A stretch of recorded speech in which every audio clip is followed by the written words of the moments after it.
Bien, vamos a hablar en nuestra primera entrevista en el ciclo de Mejor Energía TV del contexto mundial de precios, del contexto regional, de estos valores exorbitantes que se están viendo en el mercado mundial, ¿no? Tanto del gas como del crudo, esa incidencia en las economías regionales, el rol central de Bolivia, de Argentina, de Brasil, bueno, tantos temas y tantas aristas que vamos a estar abordando en nuestra siguiente entrevista, y le damos la bienvenida y tenemos el gusto de saludar a Álvaro Ríos. Él es director de Gas Energy Latam. Álvaro, muy buenos días, gracias por estos minutos, bienvenido a Mejor Energía TV. ¿Cómo estás? Bueno, muy buen día, gusto en saludarte, éxito en el programa y atento a colaborar cuando ustedes deseen sobre temas en materia energética y especialmente de gas natural, que diremos es el tema de mi preferencia, ¿no? Álvaro, va a ser un gusto seguir sosteniendo ese contacto. Bueno, mencionaba yo en esta pequeña introducción el contexto mundial como uno de los temas centrales, ¿no? Veníamos de ese momento previo de algo así como una cierta recuperación de los peores escenarios de la pandemia, ¿no? Con la demanda internacional y doméstica en todos los países de la región y del mundo, bueno, empujando un poco más con una curva de precios que ya venía con un incremento, y de pronto se topan estos valores y estas demandas con el escenario de la guerra, ¿no? ¿Cómo estás viendo esa situación? Y sobre todo, ¿qué podemos esperar en los próximos meses, ¿no? Se viene el invierno en el hemisferio sur, ¿no? Así es. Bueno, tú has dicho parte de la ecuación viene fuerte porque después durante la pandemia y demás, se viene la demanda y bueno, la cantidad de energía no es suficiente y se viene ya una escalada de precios, ¿no? Pero sumado a eso, tenemos que ver que ya por casi una media década venían las empresas principalmente que producen hidrocarburos o fósiles, si tú quieres, principalmente petróleo y gas natural, venían con una fuerte presión a dejar de invertir. Entonces, y los accionistas, por ejemplo, de Shell, de BP, de las grandes petroleras, los accionistas, diremos, sacaban sus acciones de la bolsa si sabían que estaban invirtiendo en E&P. Entonces, todo esto, la demanda post pandemia y también la menor inversión, diríamos, no escasa en E&P, en exploración y producción de hidrocarburos, hace que ya tengamos precios elevados. Y encima de eso, pues nos llega la invasión ahí por el señor Putin a Ucrania, que en primer lugar lo que hace es traer un periodo especulativo de un par de semanas, y como hemos visto ahora, un poco los precios están bajando un poco y van a bajar a cierto nivel porque el periodo especulativo ya ha pasado, ya la normalidad en la oferta-demanda está, pero igual vamos a seguir sufriendo no solo el impacto de precios, pero también probablemente de ciertos desabastecimientos en ciertas regiones. Por ejemplo, el crudo ruso, que tiene ciertas características, es más tendiente a producir diésel oil y es particularmente productor de diésel oil. Entonces, por eso es que los norteamericanos andan buscando al señor Maduro para pedir crudo pesado de la faja del Orinoco, de manera que puedan mezclarlo con el crudo que producen del shale oil, que es bastante liviano, muy similar al que tiene la Argentina, ¿no? Entonces, estamos todavía, vamos a ver cuánto tiempo más dura esta invasión y cuánto tiempo hasta que se recupere un poco las sanciones y todo lo que está pasando, pero vamos a tener todavía unos precios elevados y, como te digo, escasez de productos, especialmente de diésel oil. ¿Tenés la mirada de que en el hemisferio sur, bueno, este ciclo en el que nos estamos introduciendo de a poco, conforme llegan la baja de las temperaturas, el mes próximo, sobre todo mayo, septiembre, en el caso de Argentina, ese escenario de precios que va a ser elevado, como mencionás, y sobre todo si lo comparamos con el año pasado, pero respecto a lo que está ocurriendo en el hemisferio norte en este momento, ¿va a seguir bajando o afianzándose en un orden un poco menos volátil, por decirlo así, y por ahí más bajo de este escenario actual? Así es. Bueno, tú sabes que el mayor impacto viene no tanto al petróleo, sino también al gas natural, ¿no? Rusia y toda esa zona, diremos, es muy importante energéticamente y sobre todo por la provisión de gas natural a Europa. Claro. Entonces los europeos están asustados, están estocando la mayor cantidad de GNL que pueden, y en este contexto es que ellos, son los que hacen subir los precios también, porque comienzan a demandar. Claro. Entonces, en un periodo donde normalmente ellos, su demanda está un poco disminuida, porque es la época de verano, ¿no? Entonces, esto sin duda pesca a Latinoamérica y especialmente al Cono Sur. Hablo de Chile y también Colombia, porque está importando GNL. Hablo de Brasil y Argentina, que pues tienen que importar GNL a precios altísimos. Entonces, esto le va a golpear en una economía tan golpeada ya como la Argentina, pero creo que la Argentina, para mí, tiene un problema de estar atrapada sin salida, ¿sí? Yo veo que tiene un shale tan excelente, de tan excelente calidad, tiene las empresas operadoras varias, internacionales y nacionales, y pues se ha descuidado, por ejemplo, en construir ductos que se iban a licitar en 2019, y entonces los pesca ahora en un periodo, de altos precios, teniendo que importar mucha cantidad de GNL, y además con una Bolivia que tampoco ha hecho exploración y le va a enviar mucho menos gas natural, tanto en invierno como en verano, y principalmente en invierno. Entonces, la cuenta de dólares para importar gas natural se le va a hacer muy dura al gobierno argentino, y creo que todo pasa, y creo que esta sea una lección para que de una vez Argentina comience a producir gas natural, y no a producirlo, sino más bien a tener la capacidad de transporte para bajar esa cantidad de exportaciones. Los 3.500 millones de dólares que ustedes les tocaría invertir se pagan en menos de un año de importaciones de gas. Entonces, creo que con Bolivia se da un lloriqueo de precios, yo voy a hablar esa palabra muy fea, pero un llanto de precios entre pobres, teniendo los dos países capacidad de poner en marcha mayor producción, pero al final deciden por los tratos gubernamentales y por las condiciones sobre la superficie no hacerlo. Precisamente va a ser una de esas claves de estos días. Habían encarado una nueva adenda al contrato original firmado en los primeros 2006 entre Néstor Kirchner y Evo Morales, ese contrato de provisión de Bolivia de gas, sobre todo para el NOA, para el noroeste argentino. ¿Qué estás avisorando? ¿Qué analizás respecto a lo que pueda suceder en esta impasse, en este tiempo que se estuvieron tomando? Entendemos que hasta finales de este mes había habido como una suerte de pausa para seguir negociando. Por lo que se sabe, el Estado boliviano tratando de negociar a la baja los volúmenes en cuanto a la cantidad que envía, y de pronto también este factor precio nuevo tallando ahí como una carta más, acaso para el gobierno boliviano a la hora de llevar a esa mesa de negociación. ¿Qué podría suceder allí en lo que... A ver, sí. Tal como la Argentina, que no hace su trabajo, Bolivia tampoco hizo el suyo, ¿no? O sea, te hablo de nuestra estatal petrolera y de las políticas energéticas que tenemos acá, con un potencial muy, muy fuerte todavía en el subandino. La exploración ha sido muy escasa, muy poca, y por lo tanto hemos drenado reservas descubiertas hace 25 años atrás, ¿no?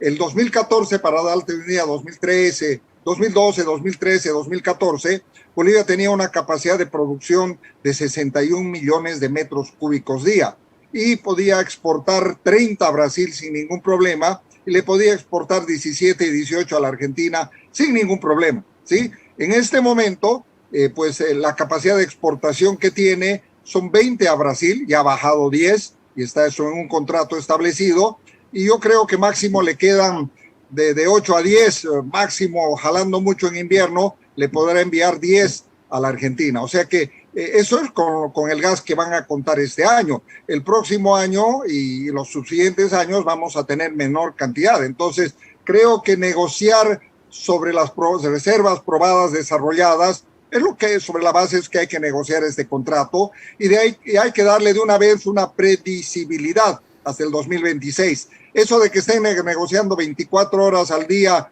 y 7 días a la semana, y postergando la negociación de mes en mes, de 2 meses en 2 meses, creo que no es sano para nadie. Creo que hay que establecer de una vez el horizonte de este contrato hasta el 2026 y ponerle precios de mercado, precios bajos en verano y precios elevados en invierno, para que así no sean sujetos, porque al final son empresas públicas y están sujetas a escrutinio y las critican. Entonces, un contrato de una vez hasta el 2026 es lo que deberían entregarnos y no ampliaciones de mes en mes o de 2 meses en 2 meses.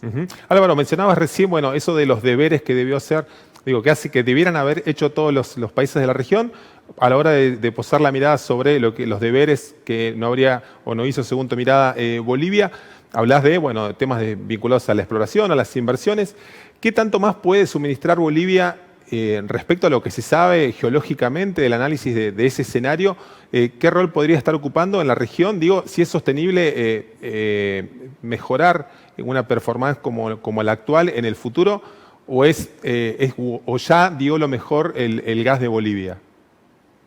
Yo creo que con el marco jurídico que tenemos actualmente y con el sistema impositivo elevado y con los elevados subsidios que tenemos, porque tenemos exactamente el mismo problema de Argentina. Nadie quiere perforar para vender el barril a $27 el barril, que es el precio, diremos, que se tiene establecido, o el gas a $1.2 el millón de BTU, y encima con un sistema impositivo que te pueden cobrar entre 50 y 70%. Entonces, la ecuación para explorar no funciona. Entonces, lo que hemos hecho básicamente en Bolivia es ordeñar la vaquita, sacarle toda la leche de los campos descubiertos hace 25 años atrás, y no le hemos dado a esa vaquita pues la sal, el heno, el agua para que pueda seguir produciendo leche, que es la exploración. Entonces, no hemos hecho nuestro trabajo y teniendo todavía potencial para descubrir gas, no se ha hecho la exploración suficiente. Necesitamos perforar por lo menos 20 pozos al año y estamos perforando 2.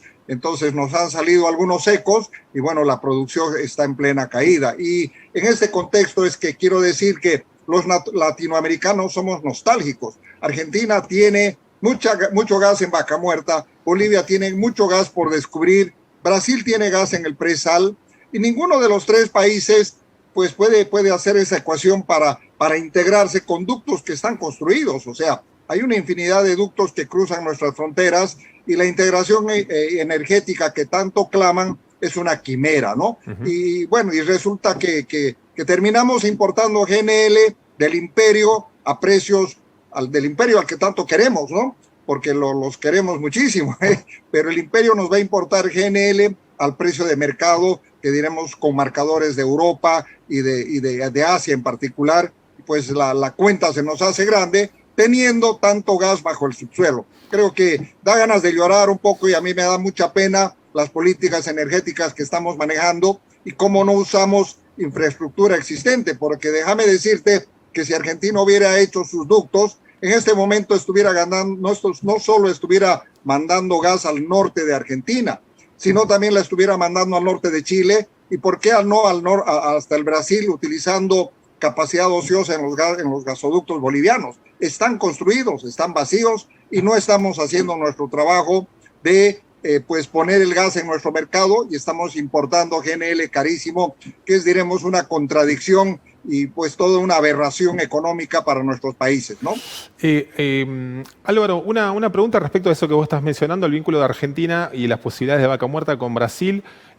Lo de Chile absolutamente claro. También respecto a esa salida que está propiciando, o al menos la administración anterior de Piñera propiciaba con esas decisiones de ir dando pasos acelerados en su matriz energética hacia fuentes más amigables o menos contaminantes, ¿no? Esto de ir hacia el gas en una primera etapa y pasar su parque de generación en buena medida a las renovables. Bueno, el rol clave del gas en ese escenario, la sequía, el ciclo de bajante de ríos y el impacto en la generación hidroeléctrica, que abre esa puerta que vos muy bien precisás respecto también de otro mercado central en la región como podría llegar a ser Brasil. Ahora, a la hora de los costos, ¿es sostenible trazar al margen de este plan que tiene y de esta licitación que está haciendo el gobierno argentino para el gasoducto troncal hasta Buenos Aires, luego salir un poco más hacia el norte y estar ya en la antesala de Brasil? ¿Es sustentable económicamente, digo, en estos niveles de precios? ¿Cuál es la clave a seguir para ver si eso en algún momento se va a poder materializar al margen de esas condiciones políticas que también señalas? Bueno, la política no deja hacer nada, la política nos bloquea mentalmente, parece, en nuestros países, pero te voy a dar algunos números muy concretos. A ver, el costo, o sea, cuando el gobierno argentino saca licitaciones para compra de gas, ese precio de gas entrando al PIST, que se llama el sistema de transporte, está alrededor de $3.50 el millón de BTU, ¿sí? Hagamos unos números muy crudos y vamos a decir que cueste 1.50 el nuevo sistema de transporte a través de TGN con las ampliaciones para llegar a la frontera con Brasil. Luego cuesta $1.50 transportar en Bolivia y luego $1 en Brasil. Estás hablando de $6 el millón de BTU.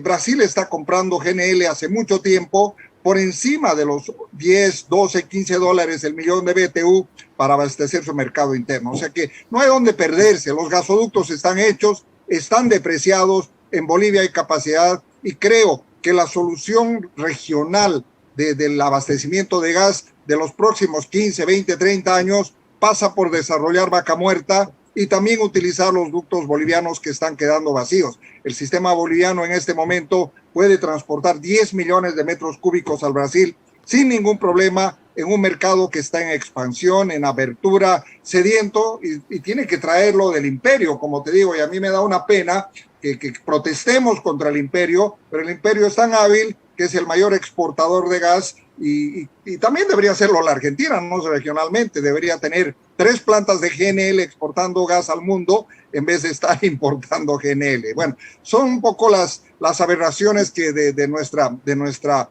coyuntura regional, de no poder avanzar y desarrollar ese gas de Vaca Muerta, porque de aquí a 100 años, 50, no sé, tal vez no tenga valor bajo la tierra o no tenga valor ese gas que ustedes lo tienen ahí. Entonces, usemos los gasoductos, que Argentina de una vez haga su red de gasoductos y llegue no solamente al mercado del norte de Chile, sino tal vez pueda abastecer Bolivia y lleguemos al gran mercado de Brasil y le demos uso al sistema de ductos bolivianos que está quedando vacío. Cada vez vamos a tener más capacidad de transporte ociosa.